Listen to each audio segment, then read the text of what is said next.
almost 100 new branded bulldozer were spotted in Gorakhpur.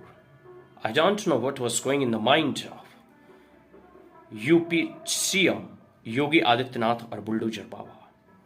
I think election is coming in UP after Bihar. Now Bulldozer Baba will going to clean sweep in the upcoming election if they will take strict or stringent action against the criminals or the so-called